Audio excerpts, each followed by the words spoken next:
చంద్రహాస్ అనే వ్యక్తి ఇప్పుడిప్పుడు ఎదుగుతున్నాడు. వాళ్ళందరికీ రాలేదు అవకాశం, నీకు వచ్చింది అవకాశం. ఆ అవకాశాన్ని నువ్వు ఎట్లా వినియోగించుకోవాలి? నువ్వు ఎంత మంచిగా వినియోగించుకోవాలి. సినిమా ఇండస్ట్రీ కళామ తల్లి అందరికీ అవకాశాలు ఇవ్వదు. అవకాశాలు ఇచ్చిన వాళ్ళు వినియోగించుకున్న వాళ్ళు ధన్యులు.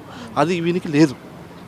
వాడు అంటున్నాడంటే వాడిని అంత నీచమైన వాడు ఆ పాట పాడడానికి వానికి ఎట్లా అనిపించింది, ఆ పాట ఎట్లా పాడుతున్నాడు, ఆ పాట రాసినోడు ఇవ్వడు.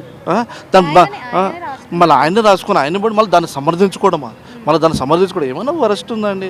ఆయన బుల్లితర మెగాస్టార్ అంటారు. ఆయన గుర్తుంది లేదు మీకు? చిన్నితర మెగాస్టార్ అంటారు. ఆయన మెగాస్టార్ అంట. ఒకసారి చూసుకోమను, ఆయన నించొని చూసుకోమను ఒకసారి, నేను నిజంగా మెగాస్టార్ అయినా అని. అప్పుడు తెలుస్తుంది. రాజ్కుమార్ అని ఒక అతను ఉన్నాడండి, సీరియల్లో రాజ్కుమార్ అని ఒక అతను ఉన్నాడు. చిరంజీవి లాగా హెయిర్ స్టైల్ తీస్తాడు, చిరంజీవి లాగా ఉంటాడు, ముక్కట్లు ఉంటాయి. రాజ్కుమార్ అని మీరు అతను చూడండి. అతను ఒక హావభావాలు కొంచెం కలుస్తాయి కానీ ఈడు మెగాస్టార్ ఏంటండి? మెగాస్టారు ఆ పదానికి అర్థం ఉందా? కష్టపడండి, సినిమాలు తీసుకోండి, మంచి పేరు నలుగురితో. ఇప్పుడు కలుపుకుంటూ వెళ్తే అందరు కలుస్తారు, గెలుక్కుంటూ వెళ్తే అందరూ దూరం అవుతారు. అది తెలుసుకొని మంచిగా మెదుగుతే రానున్న కాలంలో ముందుకెళ్తారు, మంచి సినిమాలు తీస్తారు. అసలు జర్నలిస్ట్ అనడానికి ఆయనకు రైట్స్ ఏమున్నాయి చెప్పండి? జర్నలిస్ట్ అంటే ఎవరు?